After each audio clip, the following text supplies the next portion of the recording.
Hi, everyone. My name is Adriana. I'm one of the critical care cardiologists and advanced heart failure physicians at Toronto General Hospital.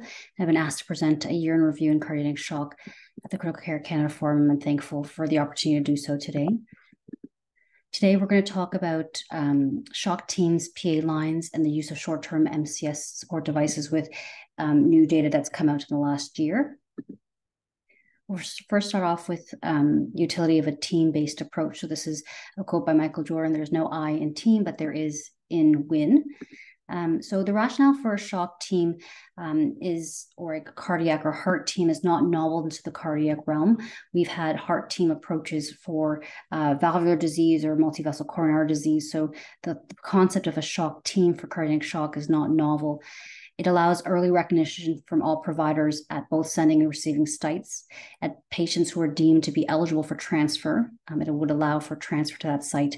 And then when the patient arrives, there's standardization of how we'd manage this patient with medical therapy and device therapy. And it identifies the right device for the right patient using objective parameters and markers, but also allows us to identify patients who would potentially not be transferred or patients who do arrive and is not eligible for more advanced heart failure therapies. The shock team has been utilized worldwide, and I'll show you some data later on in the slide deck, but it's essentially shared decision making and management across multiple providers across different subspecialties in medicine and anesthesiology, along with our perfusion and allied healthcare teams as well. When it comes to shock, time is of essence, and I'm going to show you two graphs. The first on your left-hand side is from Benham, from the Innova Heart Group, and which they show that the longer time it takes to go from time of arrival or time of shock development to the use of MCS in hours, your likelihood of dying at that time goes up as we wait for more time. On the right-hand side, this is a graphic from Basir and cardiac care interventions. And what you'll see here is that as we escalate vasopressor requirements in patients with cardiac shock, the estimate in hospital mortality goes up as well, suggesting that perhaps we should not be prolonging patients for MCS, and that timing of any advanced heart failure therapies should be done in a timely manner. I'll show you one study. This is also from Benham at Innova Heart, looking at their implementation of a shock team pre and post. So this was an observational study enrolling 204 patients with acute MI cardiac shock. And what their focus on from their group was to identify patients in shock, have mandatory objective measurements of how the patient is clinically doing, minimize use of vasopressors and inotropes, and escalate to MCS earlier, with their outcomes of being outcomes looking at 30-day survival. I'll show you what their shock algorithm looks like. We're not going to go through all the details of this, but this was a standardized algorithm used across their institution. And what you can see in the blue line, which is the acute MI cardiac shock population pre and post intervention, they had a higher survival rate of patients at time of discharge once this shock team and algorithm was utilized. Since that time, many other sites have implemented a shock team. We'll look at the data from NCSI, Innova Heart, University of Utah, as well as the Ottawa Heart Institute. You'll see that pre and post intervention, the in-hospital survival was higher. And in the Ottawa Heart data, which it also shows that long-term data is also associated with increased survival. The picture on your left is from Alex Papalis, published in JACC in 2021, essentially comparing patients who had shock and presenting to hospitals with and without a shock team. And this was from the C3TN registry, led out of the Brigham Women's Hospital. And what you can see, at least on the bottom right-hand bar graphs, is that CICU mortality was actually lower in patients who were part of a shock team and algorithm approach. Not only that, patients who had who were in a part of a shock team assessment and algorithm had higher use of PA catheter, as well as overall increased utility of advanced MCS. So this is all MCS aside from an intra-aortic balloon pump. So here's the proposed regional model spoke hub for cardiac shock care. This was published in Circ 2017 by Sean Van Diepen, essentially highlighting how we should be approaching shock in our region, where patients can be picked up in the field, transferred to a shock center directly, or transferred to a shock non-shock spoke center or PCI capable center, and then communication from MD to MD by both hospitals can warrant transfer versus not. There's also an area where patients can present to a non-shock spoke center and a non-PCI capable center, in which they're either transferred to the PCI for stabilization and diagnostic and therapeutic testing, but also can be sent to the hub cardiogenic shock center. I think take-home point one with respect to shock team is that time as muscle applies to cardiac shock care, not just to STEMI patients. And in addition, a cardiac shock team with a standardized team approach may actually improve outcomes in our patients. So the next piece we're going to tackle is really, about Swan-Ganz catheterization. There's lots of debate and discussion of whether PA catheter use in these patients are going to be useful. So I'll show you what we have for PA catheter use in cardiac shock, and we only have one small prospective registry, and there's several retrospective databases who've done this analysis, and I'll show you two of those as well. So this is the first one by Rossello et al.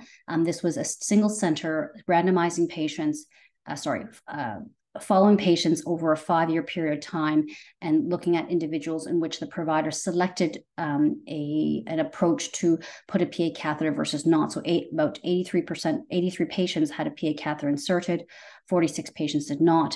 And they looked at 30-day all-cause mortality and long-term mortality during their follow-up period. As you can see here, the age of patients were about 68 years of age. And if you go across the comorbidities, as well as their admission hemodynamics and LVEF, apart from patients within the PA catheter group who had higher incidence of hyperlipidemia, there's really no difference across these two groups. If you look at their curves here, you'll see that those who had a PA catheter inserted versus the group who did not have a PA catheter inserted in the hatched line, those who had a PA catheter were more likely to survive up to 30 days after discharge. So again, this is an observational study, not randomized clinical trial data, but essentially suggests that perhaps the use of a PA catheter was beneficial in patients who had heart failure and cardiogenic shock. This is data from a registry. So this is the cardiac shock working group data. They looked at patients from 8 tertiary care institutions from 2016 to 2019 and looked at 1,400 patients. If you look at all these patients, about 50% of them were acute decompensated heart failure, 35% was acute myocardial shock, and 12.6% were others. And what they divided their patients into categories where they had complete PA catheter numbers, incomplete PA catheter numbers, and no PA catheter numbers, and they looked at in-hospital mortality.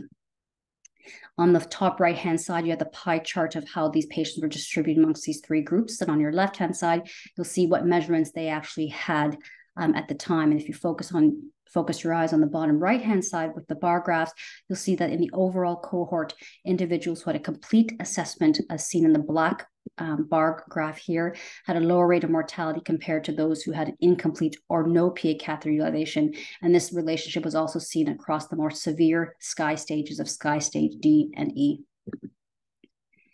Here's a second a PA catheter analysis and a retrospective registry. So this is the national inpatient sample from 2015 to 2018. So this looked at about 1,000 patients in 45 states across the US.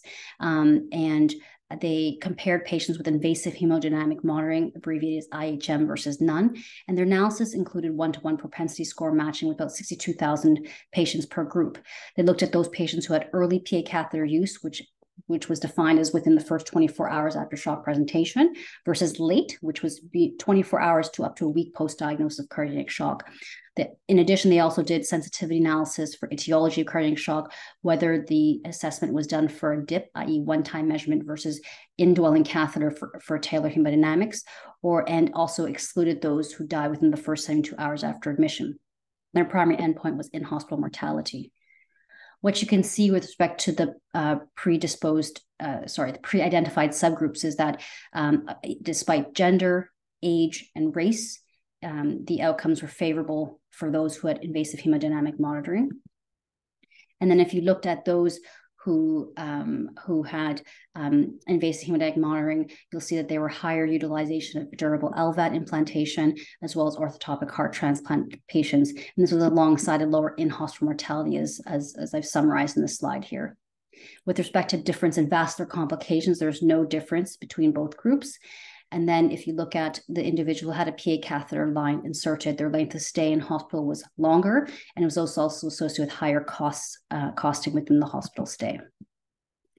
So let me show you what the last AHA statement of the management of cardiac shock with PA lines.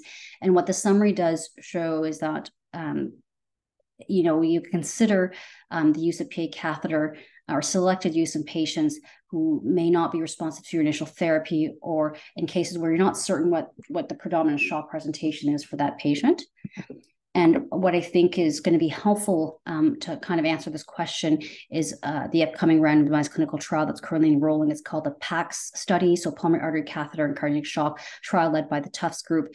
And what they're looking at is individuals who have a PA line early, so within 6 to 24 hours of shock presentation, versus none, or PA catheter insertion go over 48 hours. There is a caveat where if it was an emergency situation for a crashing patient, you could put a PA catheter line in to further identify phenotype and initiate treatment.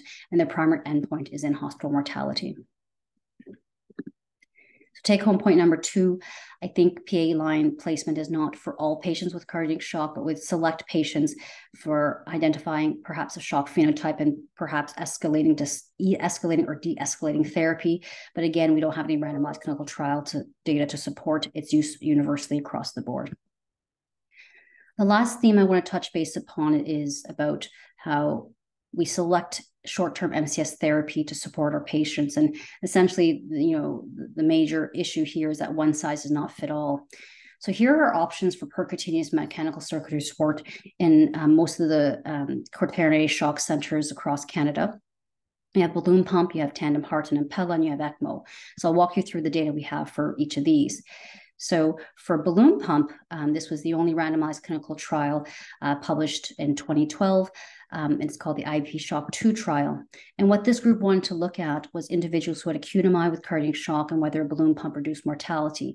The study enrolled 600 patients over 2009 to 2012. And what they looked at was mortality at 30 days. And as you can see, there's no difference in mortality at all. I would say that there's a lot of criticism of this paper, given the fact that balloon pump was actually placed post-revascularization, and perhaps the outcomes would have been different if the balloon pump was placed prior to the vessel being open. But nonetheless, this is the data we have. I'm going to show you tandem heart and the Impella data that we have thus far. So this is the 3 randomized clinical trials we have for tandem heart. And if you look at the titles here, Holger's paper and Seyfarth's paper is looking at tandem heart. Burkhoff is for Impella.